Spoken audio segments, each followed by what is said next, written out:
Hello, friends, and welcome back to Malicious Compliance Stories. Let's dive into a story from the early 2000s where our OP found herself in a tough spot at a small tech company in the Midwest.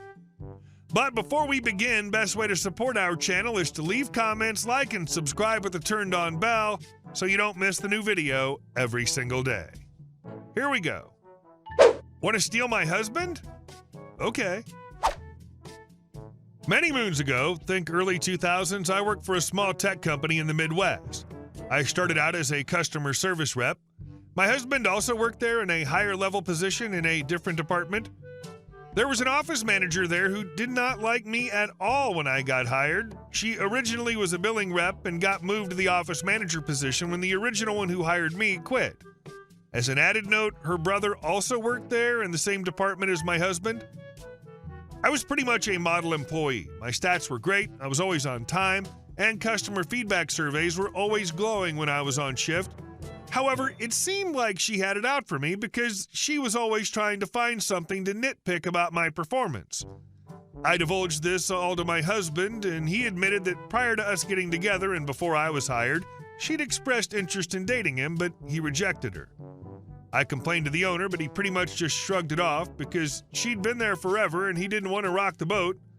Come performance review time, and she gave me a terrible review and a tiny raise. Along the lines of everyone else on the team getting 50 cents to the dollar per hour raise, she gave me a nickel. About 6 months later, there was a big shakeup in the company, and the general manager and two higher level people from my husband's department left to work at another company who did the same type of business. Shortly thereafter, a couple big accounts my boss was pursuing ended up going to the other company. Thinking that perhaps information about the accounts he was trying to land was leaked to the other company, he sent a couple people home with pay for 2 days while he investigated, including the office manager who hated me. On day 2, he met with the team and confirmed that there was no leak, so he'd be bringing the workers back in. I'd found the office manager's blog some time ago, and she'd been posting frequent updates since the shakeup. When she was sent home, she posted multiple updates about the situation, including how she figured the owner would screw up payroll, not pay taxes, and get in trouble with the IRS. She also posted some pretty derogatory things about the owner. She did make a feeble attempt to keep it anonymous by spelling everyone's names backwards and making up a fake name for the company, but it was very clear it was her and our company she was talking about. After the team meeting, I asked to meet with my boss alone and showed him all the posts. He dug in and found even more damning stuff she'd written, including how she couldn't stand me and wanted to get me fired. I hadn't even seen that post until then. I couldn't contain my crap-eating grin when she returned to the office, only to be told to pack up her stuff and go. Within a year, I had a big pay bump and a promotion to management, and I assume she's off somewhere, making people miserable. I hate people who don't want to rock the boat. The boat's already rocking, and you need to throw the Karen doing the rocking into the water. And our second story. Why I quit wearing a tie to work.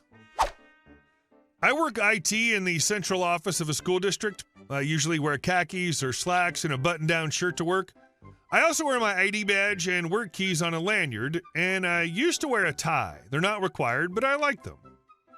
Yes, I'm aware I'm strange. This is somewhat important to the story. Next door to my office is a large grocery store. Since it's so close to my office, I typically head straight over there after work when I need to get groceries.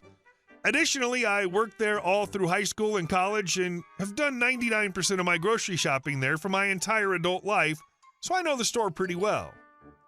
For a long time, it was common for people to assume I was a store manager because I was wearing office attire, a tie, and a name badge, which I might add looks absolutely nothing like the name badges for the store. The typical interaction went like this. C, customer, where is blah? Me, oh, that's over on aisle blah, halfway down on the right. C, thanks. As I said, I knew the store pretty well, and I'll usually help someone if I can, whether it's my job or not. It's just polite, you know? Plus, it's not like it's going out of my way to answer a question. Anyway, there are two specific interactions that convinced me to stop wearing a tie in there. C, where's blah? Me, I actually don't know where that is. Sorry. I go back to my shopping. C, well? Me, huh? C. Aren't you going to help me find it? Me. I told you I don't know where it is. C. Well, that's just terrible customer service. Me. It would be if I actually worked here. C. Don't give me that. You're obviously the manager. Me. No, I'm really not. I work next door. C. Don't lie to me. I can see your ID badge. Me. Might want to look a little closer at it then. I hold it up to her so she can see it's a school district ID. She looks at it, huffs, and walks off. Not so much as a sorry. The other interaction I want to talk about was far worse. C. Excuse me. Me. C. I want to issue a complaint. Me. I don't. C. That man is ignoring me when I ask him for help. She points to a guy who's stalking the dairy section who has hearing impaired on the back of his shirt in large letters. I've had enough interactions with him to know that he is actually stone deaf, seemingly born so, judging by the fact that he can't speak at all. Okay. First he's deaf and C. Oh, he is not. He's faking it. I just blink. My train of thought totally derailed. Me. What? C. He can't be deaf or you wouldn't let him work here. Me. What? C. You can't give deaf people jobs where they have to deal with people. Me. Ma'am, that may just be the most idiotic thing I've heard this year. C. How dare you? Give me your district manager's name. Me. I don't. C. Don't you dare refuse me. Me. If you'd C. No, none of your excuses. Now the next words out of your mouth better be a name. I'm saved at that point as the real store manager comes over to see what the yelling's about. Manager, is there a problem here? She looks between us. C.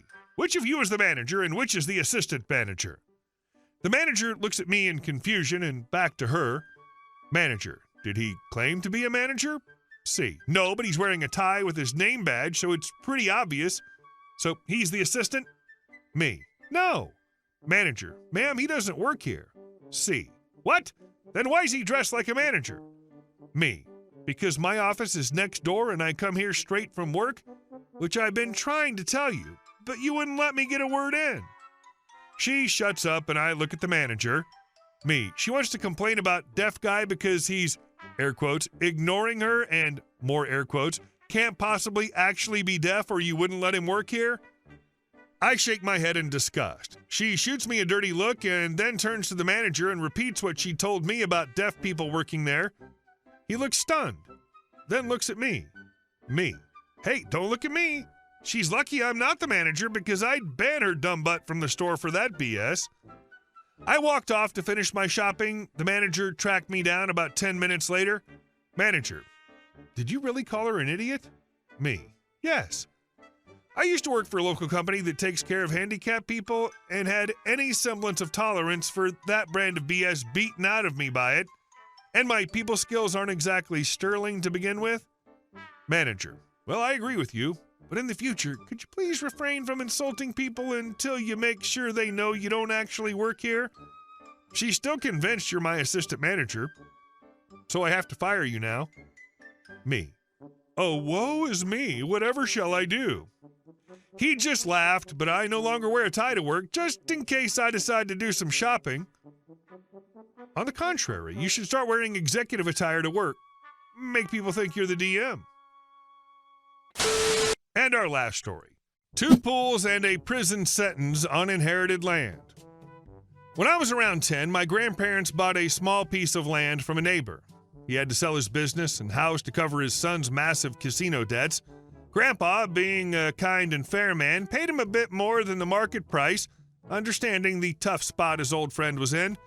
The neighbor eventually got back on his feet a couple of years later. I don't know all the details, but I heard he started from scratch, opening a small auto repair shop, which ended up being successful. As a kid, I didn't think much of it, but I always respected him for his resilience and determination.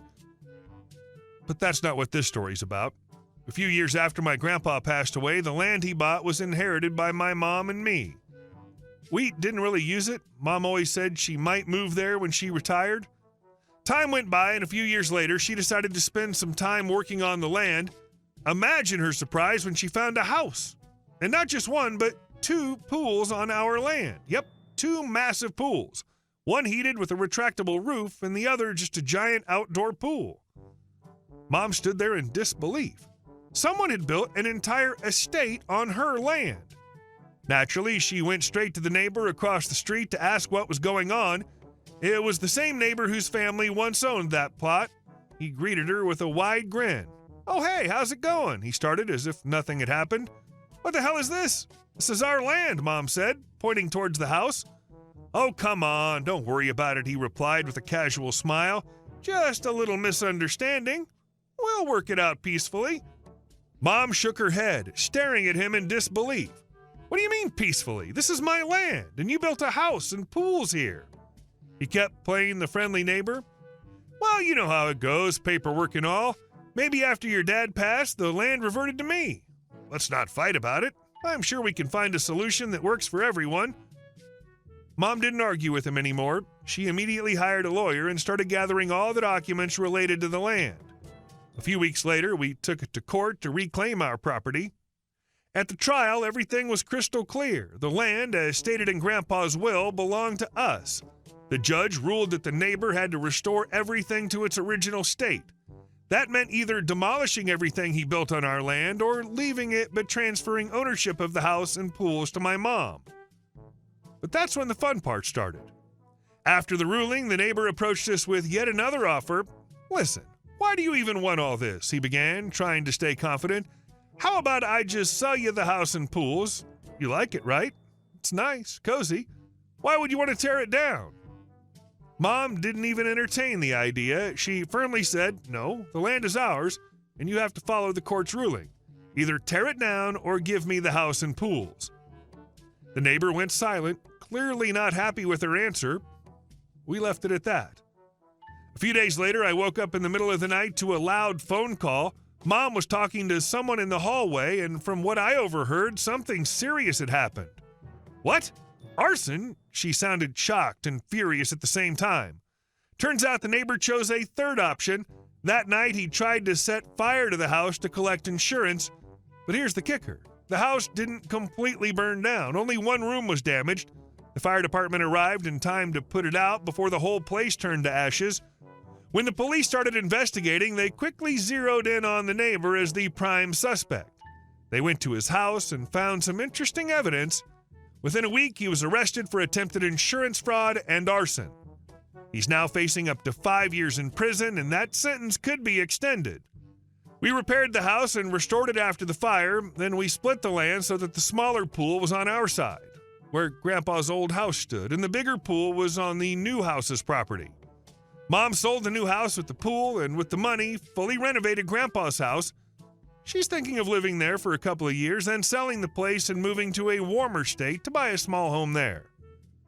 The greed and arrogance of such a man can only be measured in prison terms. Hey guys, thank you all for watching the video. I'll see you in the next one.